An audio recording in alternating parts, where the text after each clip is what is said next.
So what I'm going to do with this panel, we have one more speaker on the panel who you might have realized is not here yet. We're told he's on the way. But what I'm going to do is I'm going to introduce the whole panel together, and then each of them is going to go through about a 10-minute presentation, and then we're going to mix it up among the members of the panel and among you in the audience. Michael, I think, set the context for this panel well. So on the panel is Wanda Baluchek, who's Executive Director of the Office of Post-Secondary Readiness at the Department of Education. And one of the things that that office does is that it manages all of the career technical education. She's been involved in the Expanded Success Initiative, which is an educational component of the Office of the Mayor's Young Man's Initiative, which focused particularly on improving educational outcomes for African American and Latino young men. Most important thing about Wanda is that she speaks with authority, because before she was in that position, she was a teacher and she was a principal of the South Brooklyn Community High School, which has been in many ways not only a successful transfer school, but a model for all other transfer schools in the city. Then there is Ronald Ferguson, who's a senior lecturer in education and public policy at the Harvard Graduate School of Education and the Harvard Kennedy School. And he is also an economist and the senior research associate at the Malcolm Weiner Center for Social Policy. Those of you who have looked seriously at the issue that we're discussing today would have come across Ron's name and Ron's work many, many times, because he has addressed the questions of equity and how we overcome not only what's called the racial achievement gap, but what we also call the racial opportunity gap. Next is Cliff Janey. And Cliff is currently a senior research scholar at Boston University School of Education. Has that changed already?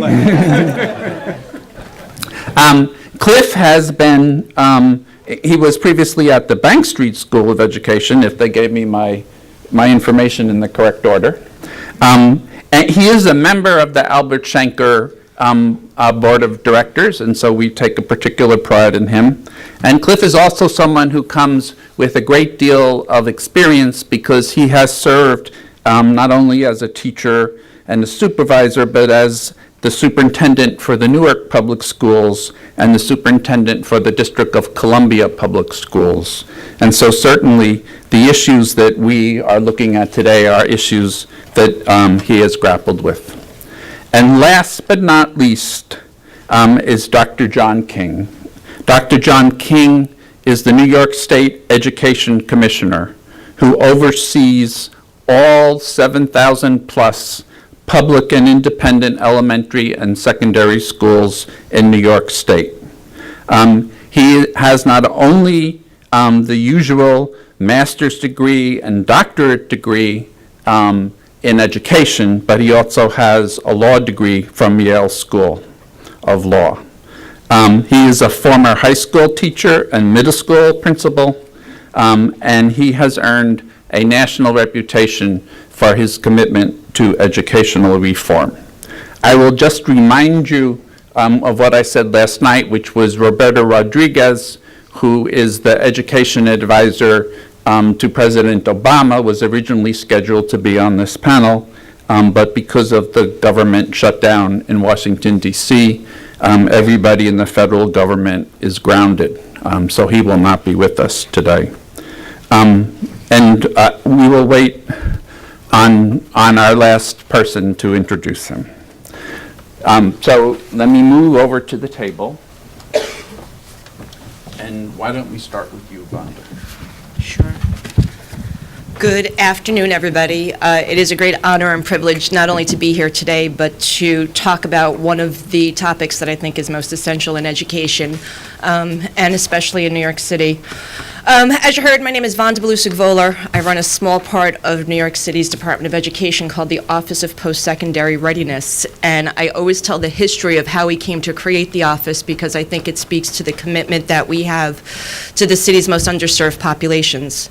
Michelle Cahill, who moderated the last panel, a long time ago created a small office called the Office of Multiple Pathways to Graduation, which was focused on making sure that our most disconnected, disenfranchised youth graduated high school with a high school diploma. From there, we built out a number of different pathways early on, and it was Michelle's work that started to push the department to think about this in terms of pathways and understand that all young children can and would succeed with the high school diploma. Well, fast forward, we realized a high school diploma was far from enough. There was great success in these pathways, our transfer schools, our young adult borough centers, and a number of other programs, and the administration made the idea that if we were really serious about graduating every New York City public school student ready for college and careers, the place to start was with our most disconnected and disenfranchised youth. Quickly, we realized that the career piece was the same as the college piece, and by that I mean you need the same set of skills to be successful in either domain. I was fortunate enough to be asked to take on the work of career and technical education because we saw it as the precursor, as many of you have, to the conversation that has taken place in most of today. And that's not to say that we've done a lot of good work around high school graduation rates in the city. Our dropout rates have dropped by half. You've heard a lot of this, I'm sure. But by far, we are not done. And our college and career readiness rates reflect that there are great disparities in the city that need and must be addressed. There are panelists on here who I am assuming and likely sure will talk about the socio and emotional and economic disadvantages and what we need to do. And I'd really like to focus on what we are doing in New York City to move that needle. I'll say over and over again, it is far from over for us, and there is a lot to work to be done. We currently have, you heard Jack say this earlier, 140,000 New York City students who have access to a career and technical education diploma. There are roughly now 45 career and technical education schools open in New York City.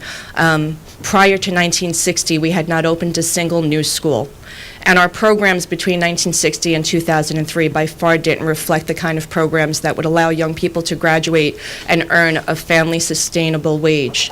So the work was not only to open new schools, but to look at our existing schools, all of those young people and the programs that they were building and working on to make sure that they led to a pathway that made a difference.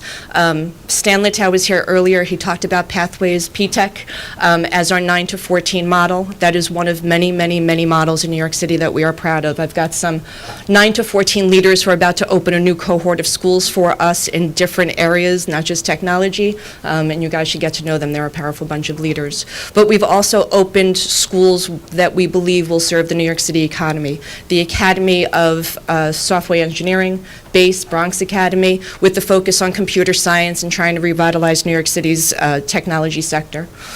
We've also worked really hard on what we're calling the Expanded Success Initiative, which is, I think, one of the most humbling opportunities I've had in my career. The Expanded Success Initiative focuses on two things. The first is 40 New York City high schools, some of which are career and technical endorsed diploma high schools, some are not, that have proven to graduate Black and Latino boys with a high school diploma, where those graduation rates for that population have surpassed the city's averages. We looked at those schools, and we're really proud of them, and we're excited, and we believe they're doing good work, but they're not graduating those boys ready for college and careers. And so we have invested, we have a $24 million investment from the Mayor's Office and the Open Society Foundation, and we are working with those 40 schools to change those outcomes for Black and Latino boys. We started with this year's 9th grade cohort. We've been working with Dr. Sean Harper at the University of Pennsylvania, and are focused on using that investment not to repeat the rhetoric of the barriers, but to frame our work around an anti-deficit approach, and to talk to those young men, to talk to the girls in those schools, and to understand for those that are making it, why they're making it, and to expand and share that narrative. We hear a lot about the narrative about the prison, the school-to-prison pipeline, and that it costs more money to incarcerate a young man than it does to put them through school. But we're not spending enough time talking about those young men who succeed, those young women who succeed, and share their story in order to shift the paradigm. Dr. Sean Harper just released a study for us which focuses on the voices of 415 Black and Latino boys that have either are in our ESI 40 schools or have graduated and are in college now. And they help to really push our thinking about what it is that helped them to be successful, what were the barriers that they had to navigate, and what it is that we need to do different in our schools as a result. Many of them talked about career education, some talked about career and technical education, but what was clear was the small school environments, not all of small schools, but many talked about the small clusters of folks they found at school that supported them and helped them to graduate and be college and career ready. They also talked about political barriers and policies that make it difficult. And so we're taking their voices to the next step, and the second half of our Expanded Success Initiative, focus on our Black and Latino males, is to create a breakthrough model of college, of a school. So hopefully it will be a district and charter partnership. We're working with a new charter board called Resolve. But the goal here is in these schools, in our career and technical education schools with our Black Latino boys and girls, to make sure that no child falls behind, not even for a day. And that's the challenge of the work that we're doing in the Expanded Success Initiative with our career and technical education schools and in our transfer schools. That was a lot. The way we're going to make sure that no student falls behind for even a day is while we have these 40 schools that are already showing great progress with high school diplomas and are focused on college and career readiness in new and unique ways, is in the development of 8 new schools that we hope to open in the next year. We've also launched, we've got what we call an ESI fellowship, which is some of the best and brightest folks helping us rethink what a school model would look like. But more importantly, and what I'm even prouder of in that model, is that we have a student fellowship alongside of it. And that is not a student fellowship in name, but it is a student fellowship in where those kids are digging in, rolling up their sleeves, and helping us to understand what our assumptions are, what our biases are, and what we need to shift. And that's a really long way to get to this point. The work that's happening in those schools and those programs in our career and technical education schools with the focus on Black and Latino boys and our girls has opened a conversation for those educators, and we hope to think about how to make this a broader conversation because it's a scary one. But in our ESI 40, we've done a lot of work around culturally relevant education, and I believe in those kind of trainings and think they're really powerful. But I've watched them open a conversation about race and gender in the most honest and raw ways I've ever seen educators speak. It helps us understand that while we're focusing a lot of our time and efforts on our boys, that our girls need attention too. 18% of the girls in career and technical education schools in the city are enrolled in what are construction trades and trades that are typically or historically male-dominated. You saw the young woman in the HVAC. That's higher than the 3% nationwide, but it's still quite lower than what we'd like to see. Goodness, there's so much to say. I think that for us, the way that we're talking about the issues, a mentor of mine a long time ago told me that once you talk about things and pay attention, change does come if you remain focused, and I do believe in that.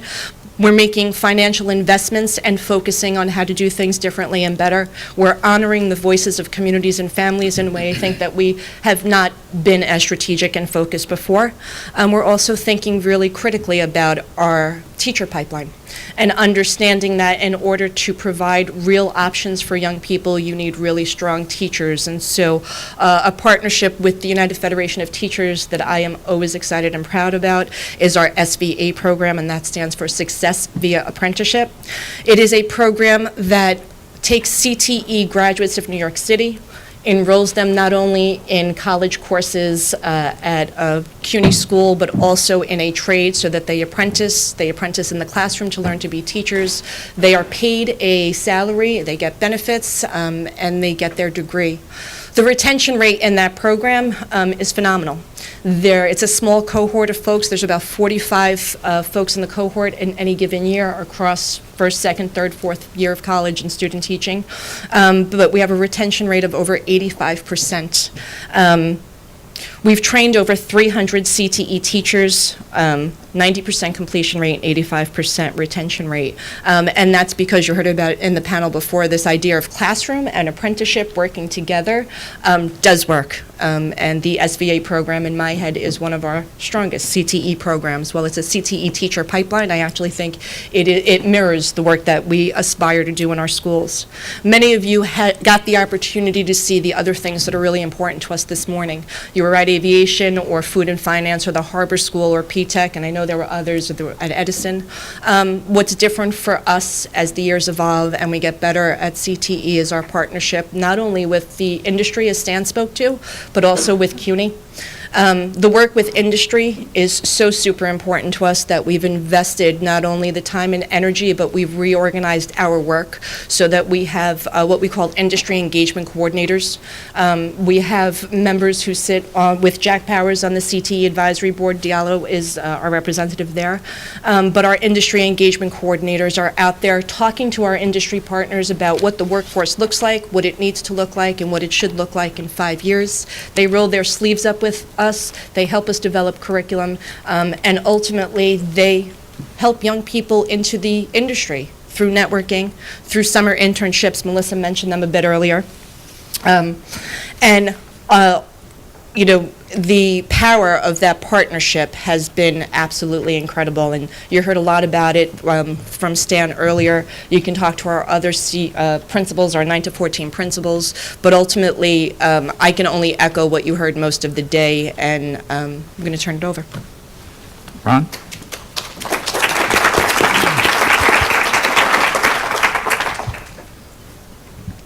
I've been sitting here revising my comment as I listen.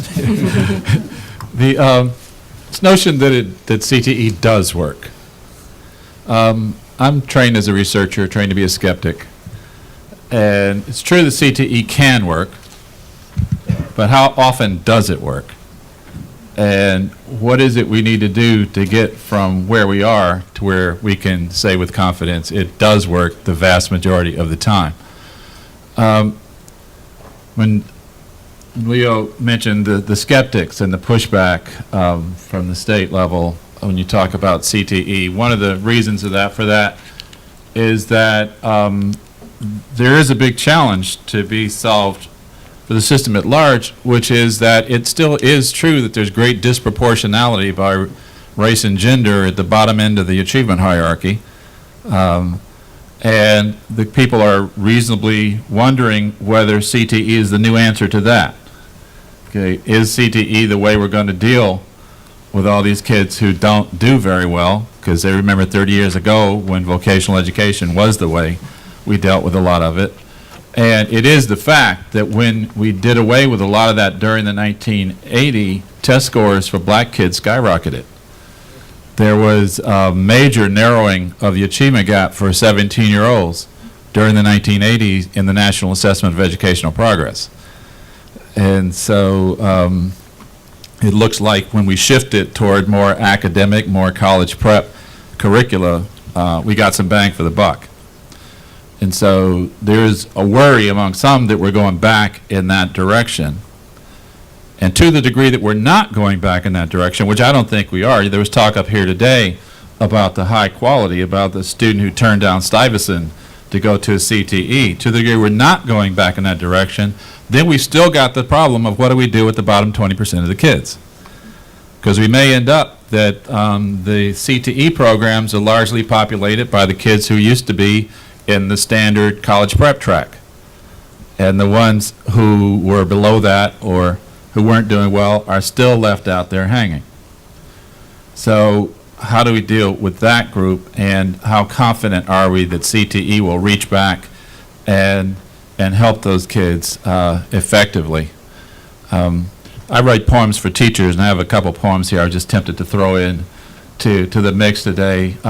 As I read these two, I want you to think about what's the race and gender of the kid, okay, and what's missing in his life or her life, okay, that might have made things a bit better. The first one's called Hardships and Distractions.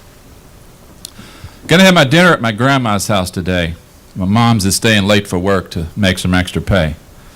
I got a lot of homework, but I'm worried about my mom, so that it makes it hard to concentrate. My mind feels like a bomb. Also got to make sure I wash some clothes to wear, and I got to get that stuff I need to tame my crazy hair. And while I'm doing that, I'll use the phone to make some calls to tell my friends the time and place for Friday at the mall. Sometime between now and then, I got to get some dough, because I ain't going to the mall all destitute and po. I know I should focus on the test I got in math, but my English paper's due soon, too. I need some help, real bad. Some teachers think I just don't care. Some think I'm not trying. I think I'm caught in a trap. Sometimes I just start crying. No one ever sees my tears because I just show the tough side. I like to seem real in control, if not book smart, then streetwise. I wish my teachers understood what it's like to be me, to see my life the way I do, the whole complexity. They see how hard it is to keep so many things in focus. They see how blurry things can get, how stuff can seem so hopeless. My teacher said I best be ready when I take that test in math, but I ain't got no help at home. Never knew my dad. Want to go to college, but for that I need good grades, and based on what my grades are now, they may not be away. I don't know what I'm going to do. I need someone who's wise to help me figure out which way to turn, to empathize. But let me stop daydreaming, because I got a lot to do. If I don't start my homework soon, I never will get through. If I try and still can't do it, well, just won't hand it in. But if I don't try, I'll never know. So here goes. I'll begin. Every day I pray to find someone to guide me and to care. Is there any chance that you could be the answer to my prayer? So what race or gender or social class status was that kid? And then the other one's a little bit shorter than that. It's called Searching for the Stairs. I grew up pretty sure that someday I would go to college, but I tried and college didn't work for me. Tried to make it work, but did so poorly in my studies I had to leave the university. Now I don't know what to do, and time is passing by so quickly I despair to contemplate my destiny. What am I supposed to do when everybody in my family went to college and has got a big degree? What am I supposed to do when everybody says that college is the only way to get where I should be? I'm asking you these things because I really need to know if there's some hope that I can find my own career. I'm asking you these things because they say that you're somebody who can help me push myself and persevere. Please help me find a way to keep believing I'm somebody other people can respect instead of fear. Help me find a way to get invited to the party instead of being told to disappear. I thank you in advance for helping me to find a pathway. People say that you're someone who really cares. I thank you in advance for letting people in high places know that kids like me are searching for the stairs. So, you got two different kids, slightly ambiguous race, gender, not so ambiguous on the social class status side of it. Both of them need help. Both of them might be candidates for CTE, but is CTE all they need? Okay, they need family supports. Right? The kid who's from a family where everybody went to college and has said that's what we do in this family, and you're a nobody if you don't. They need a family with a different orientation and gives that child permission to do something other than go to college and still feel good about themselves. The other kid needs out-of-school supports so that to find somebody that can help with the homework, somebody who can give some advice to figure out how do I work from this position where I got terrible grades and I'm stuck and I don't know what to do.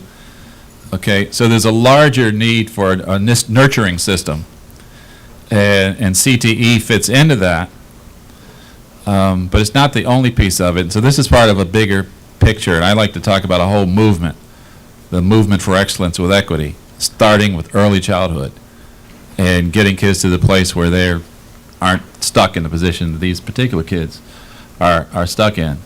A lot of the work that I do is on teacher quality and measuring things in classrooms and feeding it back in. And a lot of the work that needs to happen is about teacher quality and teaching quality and the characteristics of teaching that are going to give kids hope and inspiration and challenge, no matter whether they're going to CTE or not. When we did the last thing I'll mention is the Gates project on measures of effective teaching that used surveys that I've developed over the last decade or more. The bottom line was the strongest predictors of value-added achievement gains were challenge, control, and clarify, or how strongly the teacher challenges the kids to persist in the face of difficulty and think rigorously, how steadily the teacher keeps the kids on task in the classroom, and how well the teacher is able to clear up confusion. Okay? No matter whether it's CTE or not, we need teachers who can clear up confusion, who can challenge kids to think rigorously and persist, and who can keep busy and on task. Those things were not, however, the predictors of inspiration and happiness. The predictors of inspiration were care, confer, captivate. Does the teacher make it interesting? Does he interact with the kids in a supportive way? Does he lead the kids to believe the teacher cares about their emotional state of being? So there are multiple dimensions of teaching that matter, and we need to be sure teachers of all parts of the curriculum, CTE and otherwise, can deliver that, not just in high school, but K-12, and after that, in those programs too. So bottom line, we've got to work on pretty much the whole ecology of child and youth development. And we have to think of CTE as a piece of that. We need to have high quality standards for the whole thing. And we have to be conscious of multiple dimensions of nurturance and teaching and support. Thank you.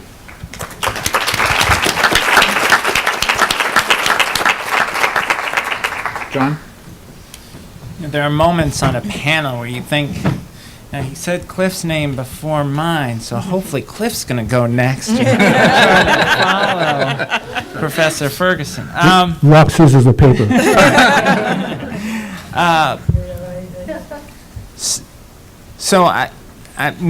It's a pleasure to be on this panel, and I appreciate the opportunity to participate in the conversation. Try and build on Professor Ferguson's comments to say that I think one of the driving questions has to be how do we ensure that the CTE programs we provide are as high quality as possible and embedded in a system of supports for students. One of the challenges I see is that sometimes CTE is posed as being in conflict with college readiness and traditional academic skills as a either-or relationship. And I think everyone in this room understands that increasingly that is less and less true. Right? The skills that are needed for success in careers are often very similar to the literacy skills and math skills that are necessary for college success. And also everybody's going to have a career. And so the notion that the student who's headed to college doesn't need career readiness is a mistake, because they undoubtedly will then go on to a career. One of the reasons that we're so committed to the work on the Common Core and trying to improve literacy and math and raise the standards in literacy and math is because of an understanding of the demands of the 21st century economy. I was in the North Country, part of the state near the Canadian border, in an electrician classroom where students were being trained to be electricians. And I want to be clear, I know nothing about the work of electricians. My daughter asked me this summer, Daddy, why is it that Mommy fixes everything in the house?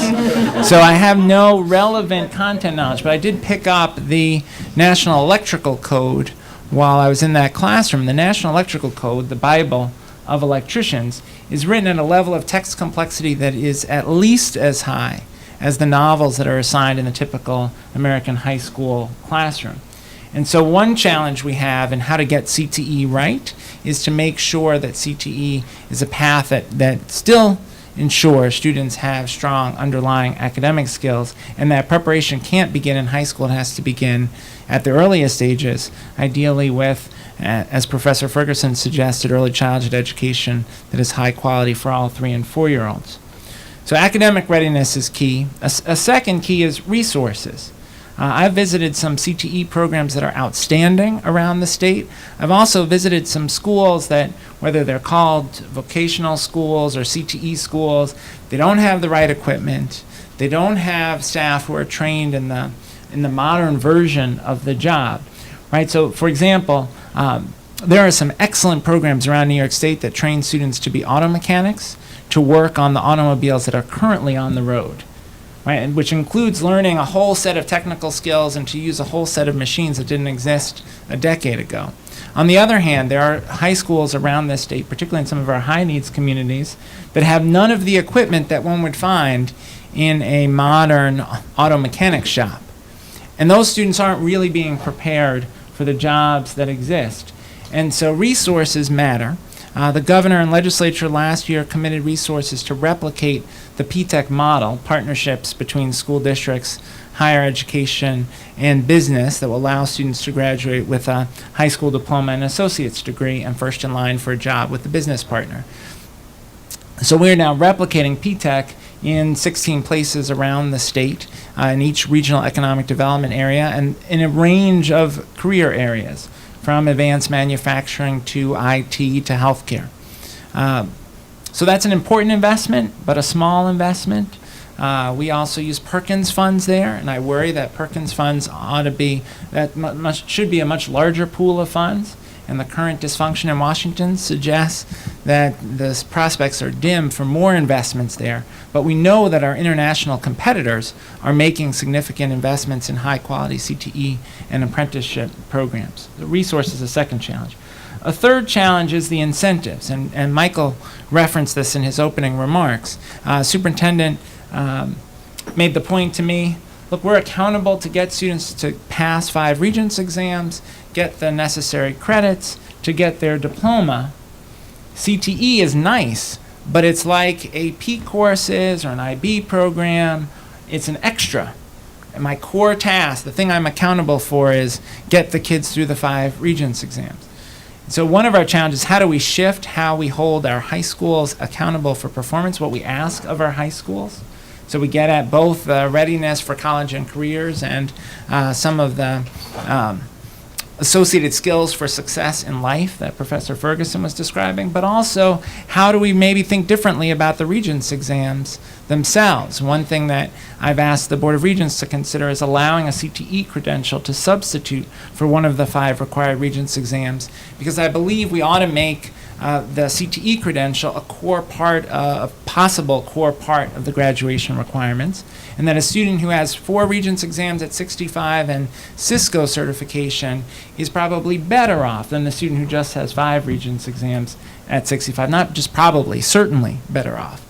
And so that's a conversation that the board is engaged in. But we need to shift the incentives and make it so that high schools see CTE as on par with other pathways. We need to move the multiple pathways work forward. Another obstacle, a fourth obstacle, is around when we start CTE programs. If the conversation about career and technical education starts in high school, that's already late. We need to figure out ways to have our middle school students thinking about the range of possibilities and also seeing college in the context of career. And we all know and have all worked with students who show up on a college campus and aren't quite sure why they're there, and even a semester in still aren't quite sure why they're there and don't stay. And so this conversation about careers has to begin earlier. It has to be supported by counselors, which goes back to resources. Are there enough guidance counselors to support students? But then once you have those guidance counselors, do they understand what the current job market is, what the opportunities are? Are they able to help students think about the range of possibilities? I often say if you ask a high needs kid in elementary school or middle school who works in a hospital, their answer is going to be doctors and nurses. Right? But they ought to know that there are x-ray technicians and pharmacists and claims processors, right? That there are other jobs you can do in a hospital, and you could work in healthcare and not touch blood if you don't want to touch blood. And affluent kids tend to know that. They tend to have a much better sense of the range of options because they're interacting with people in a much broader range of careers that will provide a family-sustaining wage. So figuring out how we ensure that particularly our high-needs kids have exposure to the range of career possibilities is critical, and guidance counselors can do that if they're working with a reasonable number of students and you have a reasonable number of guidance counselors. A final piece and a significant obstacle is having the right teachers in the right places at the right time. And wherever I go in the state, I hear from employers that they can't find the employees they need. Even in parts of the state that have very high unemployment. So in Western New York, meeting with folks who do advanced manufacturing, and they can't find the employees that they need. And part of the challenge is, how do you build a career pipeline for CTE teachers where they can get the pedagogical training that they need, which is offered in too few places, and where they can have the opportunity to have internships, opportunities to learn on the job working with students, and then have the supply of CTE teachers that you need, and also create opportunities for people to work in both the business or career field and a school at the same time. And we've got to be a lot more creative about how we build the teacher workforce, particularly as we try and prepare students for a wider range of careers, whether it's healthcare or IT, and think about how we compete for the teacher workforce with industries that can be quite lucrative. So those are all obstacles that we are trying to work through at the state level. Really appreciate the partnership of the U of T in that work, the leadership of business leaders like IBM around this work, and just really thrilled to be on this panel. Thank you.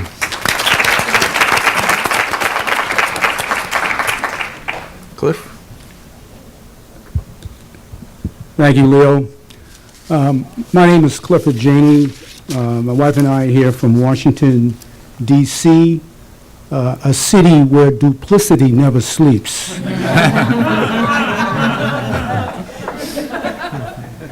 And we've all been part of some kind of classroom assessment as students, and some of our teachers used a curve. Well, in D.C., most of the political officials' behavior is graded on a curve. Few know what an average kind of person would look like in terms of their behavior. And people, for the first time I've seen, averages become a good thing, given the exception. I've got a son who's credentialing to be a master plumber, one of 5 children. And I have a daughter who's a graduate of Geneseo. When I was superintendent of schools in Rochester, New York, she's credentialing herself to become a principal. So I've got these personal forces, and it hasn't made me a lunatic. I haven't become delusional nor schizophrenic about the relationship between the two. It took my son 5 years to become a journeyman. The master's license is easy compared to the journeyman's license, particularly in a state where there are as rigorous requirements, both academic, technical, as well as political, to become a licensed plumber. So I come from that orientation, and I also come from a background in high school where I attended Boston Latin School. And I say that because my friends who went then to the trade craft school would always on the football field say, "Cliff, what are you doing there? Don't you know what Ben Franklin said? He who hath the trade hath an estate." And it came to me with some reality as we were trying to build more than just a set of skills and appropriate behavior through values for the work when I was headmaster at the Humphrey Occupational Resource Center in Boston. We had a model whereby students came to that center either in the morning for 3 hours or in the afternoon for 3 hours. So we had about 3,200 students in about a 400,000 foot facility. And there were a range of occupational technical programs there. And there was one student who stands out in my mind today who we nicknamed the Golden Hammer. And Charles was his name, and I'll just stop at Charles. He was asked to bring himself to jumpstart an alumni association of the craft areas with related to construction. And we were trying to do more than just have a relationship between education, labor. We wanted to have education, labor, to see how we could create an atmosphere where kids could become more democratically free in expressing themselves and learn about social justice.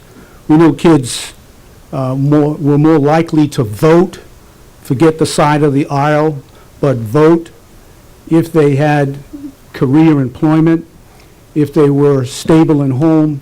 So we wanted to do a lot more. So he was asked to bring in his W-2. This was 1988. Couldn't get into the union, the craft union, but went out on his own. And his W-2, which we blew up big time in the graphic shop, was for $80,000 in that 1 year. And this was not a one-off for us, because we were crafting an environment in which students would become part of an alumni association. By the way, my own alumni association at Boston Latin has an endowment over $40 million. This is a public high school, 7 through 12 grade level. So we were doing this to create a way by which we could do what John just articulated very well, whereby we should not be thinking of CTE as the next big way by which we can get on the carousel for urgency purposes and not recognize that we need to go back further than ninth grade. I couldn't emphasize that more strongly, that within the context of CTE, it should be at least eighth grade, if not 7, 8. I mean, a 7 through 12, and then we can do the articulations beyond 12th grade. But it's much too late. I had my biggest argument in D.C. when I was superintendent with James Shelton, who was bringing in lots of Gates money at the time, about $240 million. And this is when, 2007, when it was high schools only. You know, there was this carousel going on, and you had to get on if you bought into the beginning and end, the alpha and omega being high schools only. And I made a case that we need to start high school before high school. And I don't disagree with Dr. Ferguson in terms of going back in that pipeline, but for career and college purposes, with emphasis, with an emphatic punch behind it and an articulation behind it, it must start there. Let me share with you a couple of notes about my own narrative in Rochester, trying to build a bridge upon which students could see themselves similarly in terms of opportunity, whether they were in a career academy or they were in a comprehensive high school curriculum. We established, based on the SCANS report, an opportunity for every high school student to earn what we called a certificate of employability. We thought it was important, even though I recognized quickly that Rochester at that time, Rochester, New York at that time, was third in the world with respect to the production of manufacturing goods in the optics area. So we weren't worried about textiles going not south like cabinet making did, but going over somewhere else, because we had a firm economic base to build a very good kind of CTE program. But this certificate was an opportunity for students who were going out to college right away, whether it was the community college at Monroe Community College, that is, or some other higher ed institution, or post-secondary, as well as students who made a decision to go into a craft area right after high school. And so we had about a 20% kind of ratio of the high school graduating class district-wide the first year, and it tripled over a 3-year period. Students who were going to college used it as a way to introduce an interview. Students who were staying in the Rochester region, and I say not Rochester the city, but the region, were able to be guaranteed an interview by the business industry community. That was the quid pro quo. They would be guaranteed an interview if they had earned a certificate of employability. And we thought the SCAN's set of skills were important to complement what they earned if they had a Regents diploma at the time, or they had a local diploma.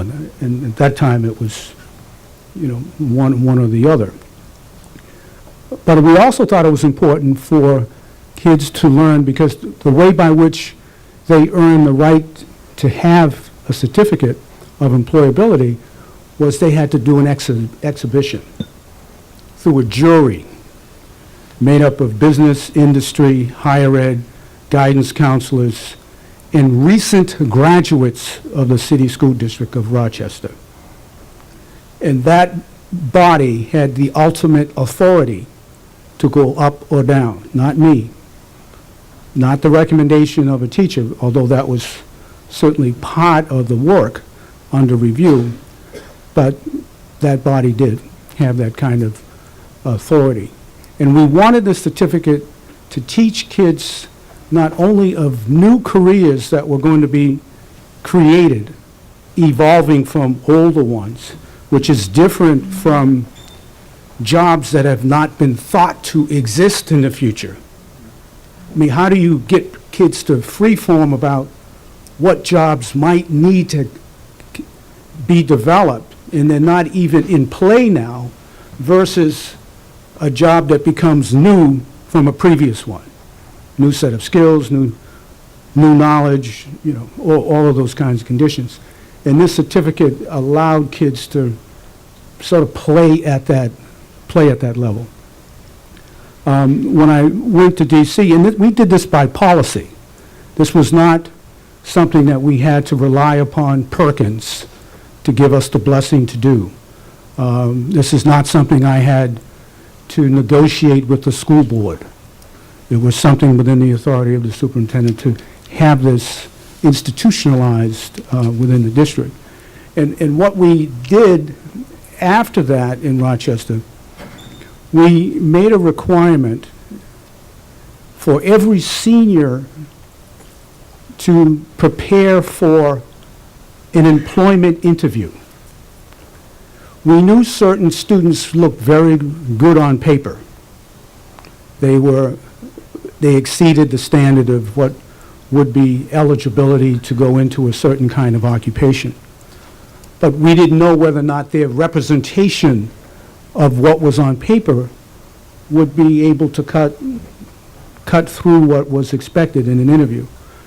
So the guidance counselor team within the district from each of the high schools put together a plan where employers, both from the public sector and the private sector, came in on a rotating basis to interview students for 20 minutes. And of course, in any school district, in an urban area or rural area in the country, you'll find certain students who don't have the apparel, right? I mean, you'll find that as a more than reasonable and real challenge. So the teachers union organized a way with us to have teachers bring back their not most ugly tie, but and not dresses that didn't fit anymore, but stuff that would be wearable or at least approachable by 17, 18-year-olds at the time. So we had a very good participation rate once we figured out why certain students had to go underneath. Had to go underneath that to understand the fact that they didn't have any, stuff in the closet. It's not what they had. It's not what they were buying. So let me begin to wind down by talking quickly about Washington, D.C., about a partnership we formed with the Marriott Corporation, Mr. William Marriott himself, affectionately known as Old Man Marriott. He was overseeing a partnership with a charter school at the time in Washington, D.C. And Roosevelt High School had a hospitality program, and he was thinking through the board there to build a culinary program at a particular site in a charter school. The word came back to me. I called for a meeting, and we began the process of partnering in a manner that ended up, the students at that charter school came to the Roosevelt High School and became registered students of that high school and part of the district, and the charter revoked its charter. Now, we didn't take joy in that because we were all focusing on whether or not we needed another one right down the street. And would there be an opportunity for us, because we had the funding, because we were going to do it anyway, and we just had to look at the scale of incorporating other students from this particular charter school. And once we made headway, we allowed the lawyers to come to the table. We allowed the lawyers to come to the table, John, to work out the detail. And my last point of context of what can happen from a superintendent's perspective and point of view, in Newark, we had this four-way kind of partnership between the Public Service Gas and Electric Company for the state of New Jersey, PSG&E, the Institute of Technology, the New Jersey Institute of Technology, a private company owned by an African American who graduated from the Newark Public Schools and went to that particular college, and the school district and the teachers union. What we did with stimulus money, and it didn't cost the district anything, we provided with 5 schools that had roofs of 250,000 square feet, flat roofs, the opportunity for students to learn how to design, install, and maintain solar panels. And so the first out-of-the-gate portfolio was for 5 schools, and kids began to learn about the management of the operation of installing and maintaining these solar panels, which allowed us to reduce the carbon footprint enormously per year, 3,000 tons per year. It also would provide in a 5-year period through the grid 400 homes of energy coming to those homes at no cost. So we were looking to see how CTE would be more than just a discrete set of skills, academic or technical, and how it could make a difference to the democracy and social justice agenda in a struggling municipality like Newark. So I'll close to let you know CTE, in my view, has not been subjected to the kind of rash of carousel kinds of programs and initiatives that come and go all the time, realizing that while realizing that fiction certainly is unreal by definition, but the power of fiction is not. It's very real. The power of fiction is very real.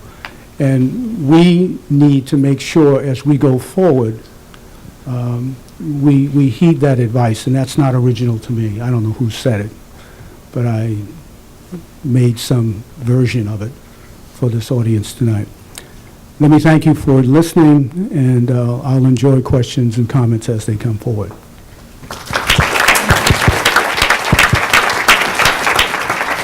Thank you.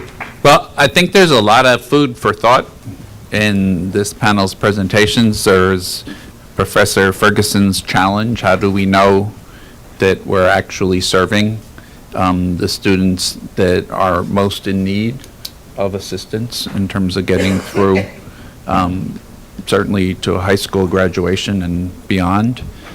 We have a very interesting issue that that Commissioner King has posed. It's a New York issue, but I'm sure there are similar issues across the country of how do we take into recognition a student's accomplishment and achievement in career technical education, and particularly in a way that we're not creating a lot of redundancy where a CTE student has to just jump the same hoop again and again. And I think that Superintendent Janey, if I can still call you that, I think he raised a very interesting question about whether or not there is something that we all could learn from CTE in terms of education, which is the question of assessment. So when we give a young person a practical nursing or a registered nursing certificate, we are certainly not asking them simply can they pass a paper and pen test about that, but we ask them to actually be able to perform the skills that we require of a nurse. And I think this is true throughout career technical education, that we're asking students to actually perform the skills that we need. So is that sort of performance assessment something that we could use more broadly in our system and maybe help us get beyond what seems to be a narrowing of the curriculum and of our education with a focus solely on the standardized test? So let's open up the floor for questions. Hello, so I'm Keith Babushchek, and I serve on the staff of the CTE Technical Assistance Center of New York, supporting CTE throughout the state. Through some of the work I'm specifically doing with one of the big 5 districts, I've been doing research into career pathways. So here's this model of career pathways, here's this model of pathways, whatever else. And I picked up a copy of Beyond Tracking from the Harvard Education Press. And they started out with the many more models, and then it got to a theoretical question, and it was a key for the work in this urban district, was what they termed a theory of effectively maintained inequality, where basically it said that advantaged populations will fight to keep their advantages, and disadvantaged populations don't know how or aren't good at going through the system to obtain advantages. So while we're looking at developing career pathways or looking at pathways-based systems or expanding programs like P-TECH or other things, capacity and sustainably statewide, how do we build systems that are accessible and sustainable and supportive of at-risk populations without being threatened by having an advantaged population saying, oh, I wish my kids could go to that, and possibly threatening the sustainability of such a system?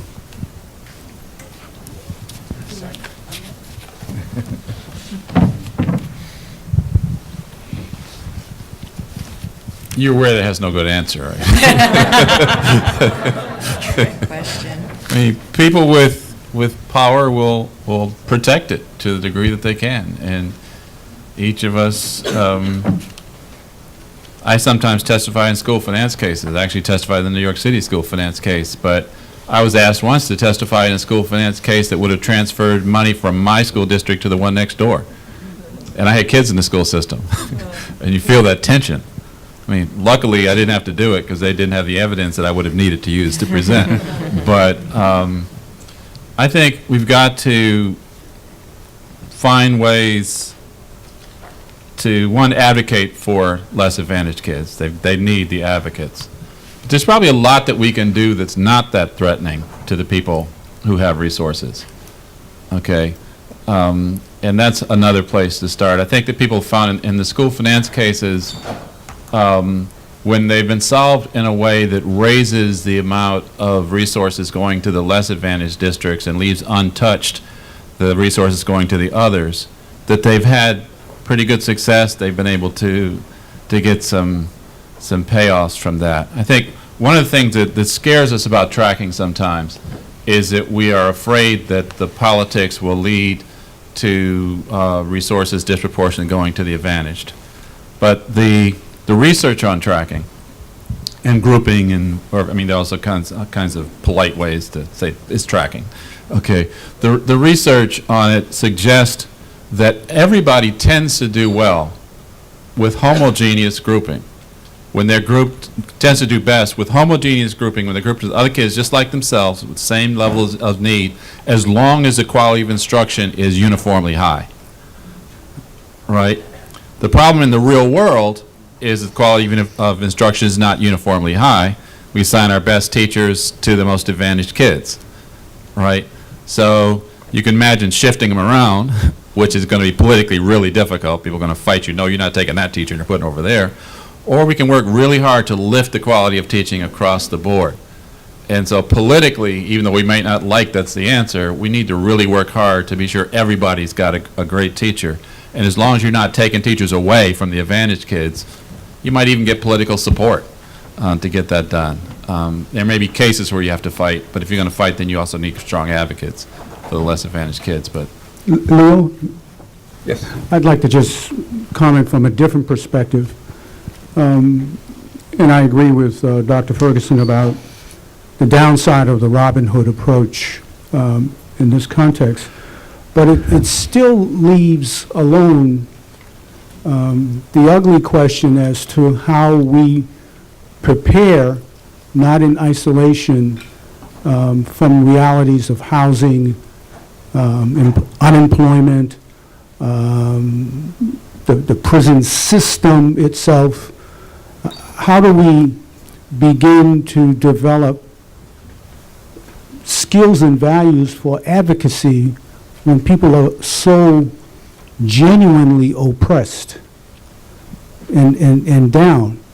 I don't think you can do it for individuals, unless you're a lawyer, and you're retained, of course, and you've got a body of work that can move forward. But in school districts where I've been, we've had to have relationships with the city, whether it was mayoral control or not. Housing is still a constant. And kids tend to move 3, 4, 5 times a year to stay ahead of the sheriff. And the sheriff could be a drug, could be a metaphor for all kinds of ills.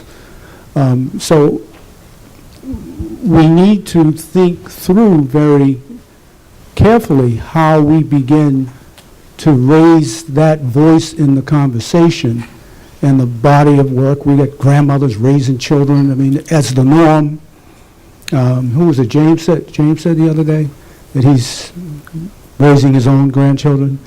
But that's different from what I'm talking about now.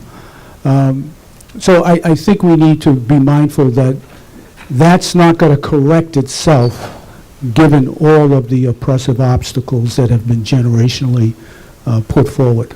Let me make one suggestion that, there was a set of good ideas around this that stopped with a certain Supreme Court decision in the 70s, but, it's not necessarily true that we have to have all the highest needs kids in poverty in one set of schools and all the affluent kids without challenges in a different set of schools. I mean, that's not inherent. We do organize a lot of our schools that way, but that's not inherently true.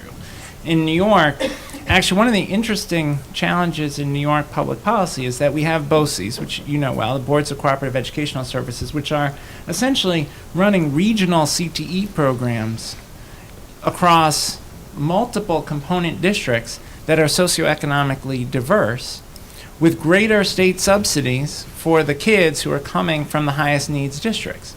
The result is that when you go to BOCES programs, you have poor kids, middle-class kids, affluent kids next to each other in high-quality CTE programs, and you have a constituency for those programs among affluent families and affluent school districts. Now, it doesn't always work perfectly, and not all regions of the economic regions of the state have that much economic diversity. But it is an interesting strategy and contrast with how we approach CTE in the Big Five, where the Big Four cities, Yonkers, Syracuse, Rochester, and Buffalo, don't have access to the BOCES, even though there are some very high-quality programs, blocks from very poor-performing schools within those districts, but those kids don't have access. And that's something we're trying to change with some controversy, because people don't always favor programs that require crossing district lines. And then you have in New York City the phenomenon of student assignment policies that sometimes result in what I would characterize as over-concentrations of high-needs kids in particular buildings, which again reinforces exactly the kind of disadvantage that you're describing. And so we could think differently in New York City, for example, about how we do assignment policies. We could think differently about how we draw zoning lines for particular schools. Now, those may be uncomfortable conversations, but we ought to ask, why is it an uncomfortable conversation in American society to suggest that our schools be socioeconomically diverse? So I would just agree with much of what I've heard on the panel, and just for the New York City high school specifically, offer that while these are huge issues that by far we don't have the answers to, I think we've begun to scratch at the surface of what are those systems could be. For our high schools, we've revolutionized the way students choose high schools, and while it's imperfect and there are still unfortunately sometimes populations of students that end up clustered together, they do for the first time in decades have the opportunity to go to any school in the city. So there are some students from the outer borough of Staten Island attending the Harbor School, and that student happens to live in my neighborhood, which is a stretch which wouldn't happened years ago. Our Academy for Software Engineering had what we call a limited unscreened, which means these schools that we're talking about, P-Tech, Academy for Software Engineering, BASE, our ESI schools, are all unscreened, which means that their students are coming in on the lower tier of performance in 8th grade. They're not selective schools. We do watch as those schools, as P-Tech gets more popular, if the president keeps talking about it, as AFSI gets more, that there will be, to your point, kind of folks fighting to get in that have not. So what we've been working on is we've got these reports that we send to schools, figuring out how to share them more broadly with families. They're called Where Are They Now reports. For elementary schools, they tell middle schools, for elementary schools, they go back and say, here's where your kids are after they graduated. Here is what they're doing in middle school. For middle school, they tell middle school principals and teachers what kids are doing at the high school level, and for the high school level, which is where the reports were originally generated, they allow schools to understand how their students performed in college, not yet careers because of labor information data, but we're getting closer. They are our attempt at this very kind of ongoing conversation to keep that aware to the public, to parents, and to share it. I'm sorry Claudette left. We've been doing a lot of work with our parent advocacy groups to continue those conversations, focusing on our level 1s and 2s the most. So let me just say before we go to the next question, for the Teachers Union in New York City and the teachers we represent, the question of the over-concentration of high-needs children in schools, making it really impossible for those schools to do the job they need to do, has always been a very important issue to us. And I want to recognize and commend Commissioner King for the willingness to speak out on this issue. It's the type of leadership that really deserves our thanks and our respect. Other questions? Hi, it's Marlo Casio. I had a question about the amazing project that you were talking about in Newark with the solar panels, and just thinking about that and the role that universities play in conjunction with industry. How can, if you have any ideas, the high school education system, the industry partners, the universities create a value proposition for how to engage some of these socially relevant issues, but then also are relevant to the marketplace? I mean, you're not only empowering a community, but you're solving a very real issue, which is energy security. How can we pose or interject the high school systems and really create a culture where they're seen as a valuable part of the community in the same way that the universities and the other parts, and create some sort of framework where they're seen and they're utilized in that way? How can we bridge that and inform and push, some of that value? I would just say first, as you form any kind of partnership, so much of its success depends upon the chemistry blend of the people at the table. You can have the very best of idea that would promote the interests of the community, but the wrong people at the table. And I'm not suggesting that anyone here would deliberately go out and do such.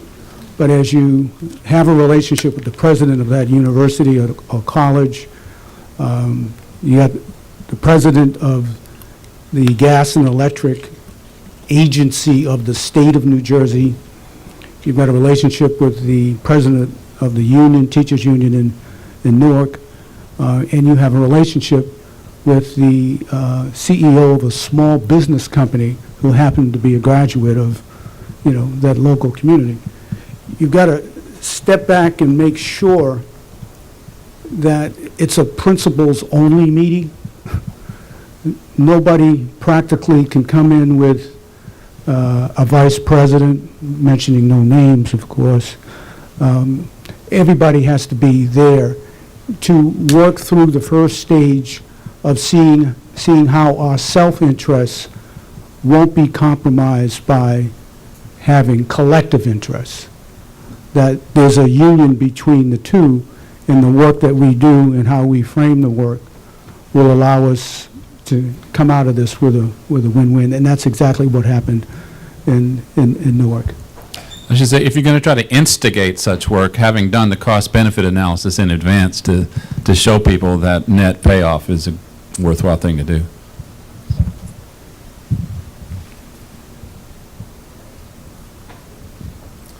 Hi, it's another great panel. Many of you have commented on the need to begin, CTE and awareness of CTE well before high school. And I just wanted to ask about the issue of counseling, particularly with low-income populations. Many of these youth, unfortunately, don't have a lot of hope that they're ever going to be able to get out of that. They don't see any pathways out of where they are right now. And I'm wondering what your thoughts are on making them more aware. For example, on the previous panel, we had the president of the AFL-CIO talking about 671 apprenticeship programs here in New York. And I've got to believe that the vast majority of those are training you for jobs that are going to at least lead into the middle class. How can, with the shortage of counselors, how can we address that issue of making low-income kids much more aware of what the opportunities are for them? So three things I've seen work really well. One is getting kids onto job sites, right? So getting kids to see what it looks like behind the scenes in a hospital, or what it looks like at an advanced manufacturing center, or what it looks like at when you go into the lab on a nanotech campus, right? Giving kids those opportunities to see what's possible, I think, can be very motivating, particularly at middle school. We're trying to give them a sense of the range of possibilities. Second, one of the things that doesn't get talked about a lot about P-TECH is that they have IBM mentors for every kid. And when you talk to kids, and those of you who visited P-TECH today, when you talk to kids, one of the things they'll talk about is the relationship with that mentor, and seeing that mentor and saying, oh, I could be like that. I could have a life like that. I could drive a car like that person drives, right? That sense that there's this path of possibility through getting to know that mentor. And I think too often school-business partnerships don't result in those kind of sustained relationships. And so one of the things we're trying to replicate about P-TECH and the other sites is this approach to mentoring. And then the third, which I think gets underestimated, especially for high-needs kids, is jobs. Summer jobs are very motivating to kids across class, but for high-needs kids in particular, summer jobs, jobs after school. I was in a school in Rochester where Wegmans is just a tremendous employer and so smart about this. And they employ the adults, the parents of the kids. That's right. That's right. And a kid said to me, I work at Wegmans 14 hours a week, and he couldn't stop smiling about it. And he described how Precisely. valued he feels when he's at Wegmans, and they do a great job of how they treat their employees. And they hire a lot of young people, and they have a lot of good systems around having young employees. But he talked about how much he likes interacting with customers, and he's motivated about school. And he talked about he grew up in the Dominican Republic, came to high school barely speaking English, and he talked about his level of motivation, and it was bound up with the job and the people he knew at Wegmans, and his sense that he was going to make money during the school year, he was going to make money in the summer, he could see a vision for a long-term future, he could talk to other young people who had worked at Wegmans who are now in college. That was very powerful. So sometimes when I'm with employers, I say to them, yes, it's great to do these kind of one-shot partnerships with schools and Principal for a Day and those kind of things, but will you hire 10 kids for the summer? Will you give them that experience and that opportunity? I could add one, Go ahead. I was just going to add one thing to Commissioner King's revealing sequence of things, and that is for school staff not to wear the I care label on one's forehead. That is to say, home visits have a lot of power that would demonstrate I care without it being written on your forehead or having a badge. And to complement what he said, the mentors and the exhibition of kids going to do site visits, having school staff visit the home and have a conversation with family members after some of those other steps have been taken. It's like closing a business deal, so to speak. How do you close the deal? And that's what a staffer can learn how to do, because it's teachable, but putting them in a comfortable position where this is the next and natural step would be a very powerful set of sequence for things to happen to get to that bottom 20%.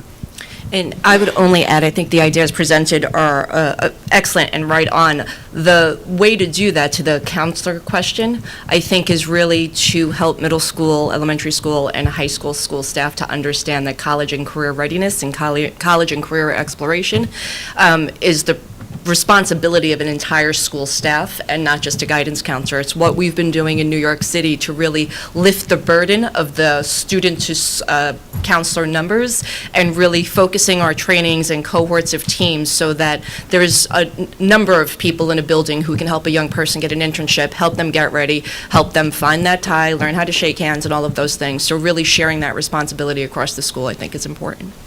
Thank you. One last question. Right back there. Hi, my name is Bob McHugh, and I've taught in New York City for 29 years, and I'd been the union representative at what became Food and Finance. And I just want you to know that the famous Amos cookies you opened were made by a gentleman who had gone to Food and Maritime High School, a predecessor of Food and Finance. But that's not my question. I presently teach in East Harlem, and I love what you have to say. And we've skirted the socioeconomic and political realities of education, be it CTE or academic, and it's fascinating. But both Dr. Ferguson and Dr. King had mentioned, or this alluded to the human dynamic. And I've done this for 29 years, and I'm not done. I feel I'm more of a social worker than a teacher, although I think I know my discipline well. How does one facilitate getting the right people into those positions where they are going to deal and affect those students' lives? I've done this for 29 years. I had no intention of becoming a teacher. But as soon as I become engaged with those kids, it's very hard to leave. Yet right now, for fear of the quantification of education, Dr. Ferguson had mentioned the Gates survey and all these other personal qualities and things. The evaluation system. The retention rate in New York City is below 50%. And I'm sure it's worse in other cities. And I'd love to hear from all of you. How do we as a society get the right people in the most important places to affect our futures? I'm going to take a chance and begin, though, considering that I work for the central department, I need a job at Wegmans after this response. So speaking less as a representative of the department, but as a former teacher and as a former principal, and to the wife of a 23-year veteran who is still in the classroom, I often wonder if you can teach the qualities that I assume you're referring to. As a principal, the way I did it was to have really honest conversations about the moral obligation to young people.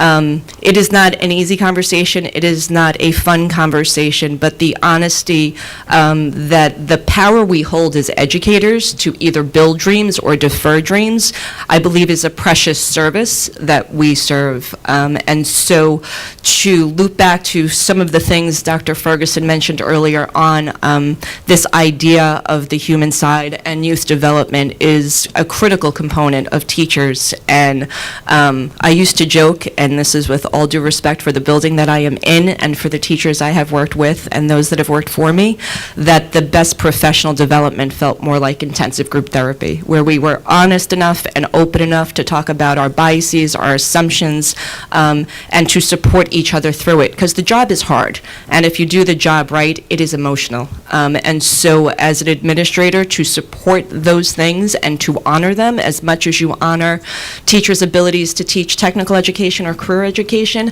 is central to building the craft. And those opinions today were those of Von de Bluesig-Voller, and not necessarily the Department of Education.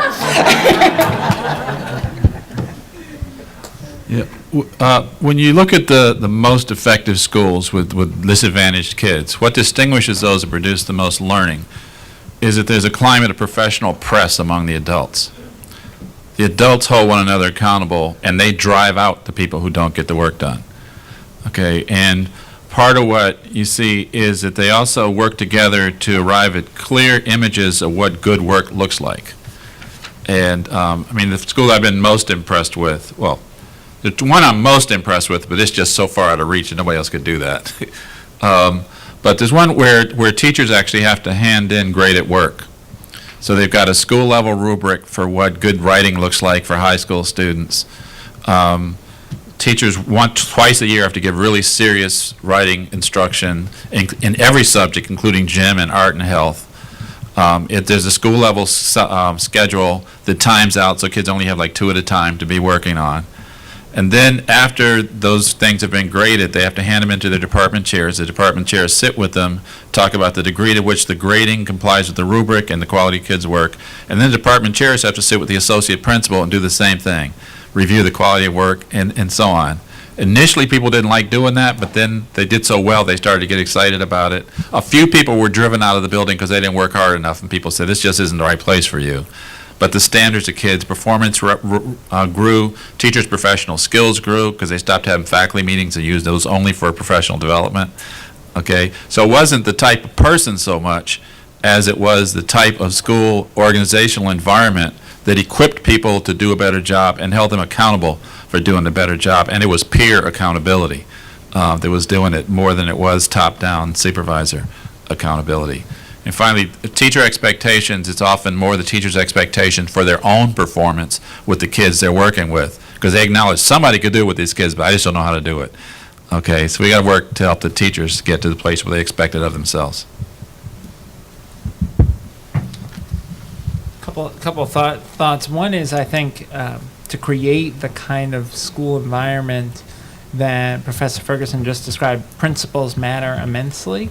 And I think it is very hard to find a school that has the kind of culture that supports good instructional practice and a strong community that values the humanity of everyone in the building without a strong principal who holds those values and models those values and creates the right culture.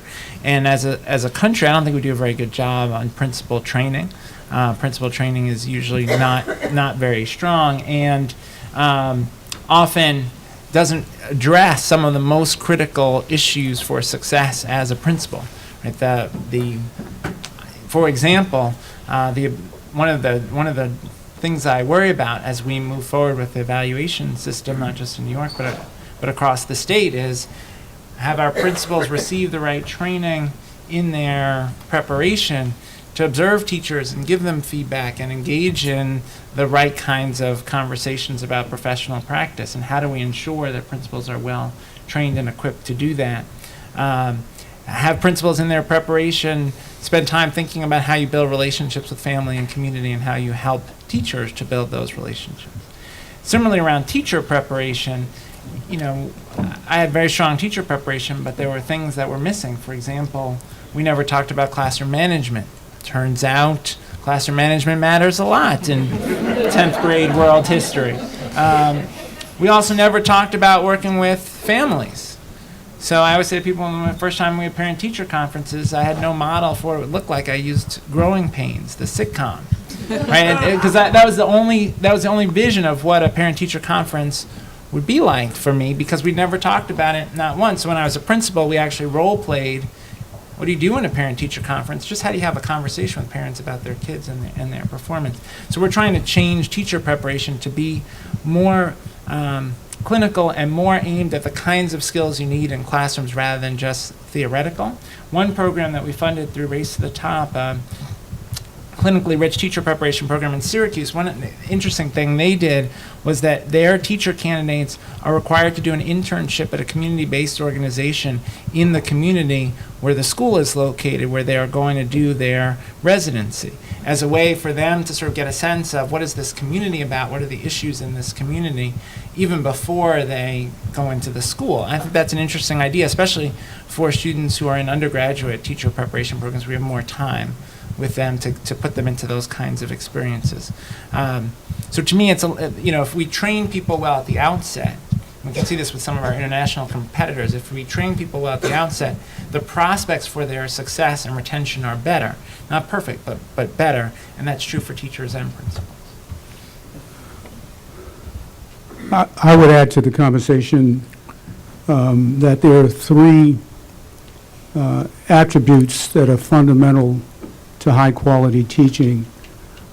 Two, in my experience, have been fairly transferable, and that is the teaching of knowledge and the teaching of skills in a classroom to a new teacher who's in his first or second or third year, or someone who may be more advanced in that. But the teaching of dispositions is done best through modeling. And adults need to see how a social studies teacher in the 8th grade who has a reading range from 2nd grade to 11th grade, how does that particular teacher mold his or her knowledge about what's appropriate for the curriculum and certainly the standards to roll them out, but how do you engage the learners, the students, through your own disposition so that it doesn't get in the way. I recommend to you the work of the late Martin Haberman, who we worked with when I was in Rochester, DC, and Newark, who has an observational instrument that identifies attributes in those three frames, knowledge, skills, and dispositions, and has not only teachers look at high-quality teaching of knowledge and skills and dispositions, but they're asked to demonstrate such in a supportive teaching learning environment. So you're not just saying, well, you got it now, you've seen the tape, or you've met the person, but you put individuals in a place whereby they have the best chance to succeed. And if they do, of course, our children will. Thank you. I'm going to thank the panel in a second, but I want to take the prerogative of the chair to take 2 quick minutes to note that today we have driven you over land and sea. We've moved you through some fairly invigorating discussions and panels. We had talked about a session to look at the policy agenda, but what I'd like to suggest, if it fits people's general perspective here, is that we send you all by email an evaluation form for the conference, and that we ask you at that time to send in feedback. All that I've heard at this point, people generally like what's there. They have some suggestions about what might be added. So rather than, I think at this point, when your mind is really buzzing with all of the things that you've heard today, to give you a little bit of time to process it, send it back in, I think it will prove to be a better document if that's acceptable to everyone. Okay, great. So then let me thank the last, but by no means the least of our panels today. I think it was really a truly enlightening panel that addressed, I think, some questions that we all know are really important questions to our work as teachers and as educators. So please join me in giving them a hand.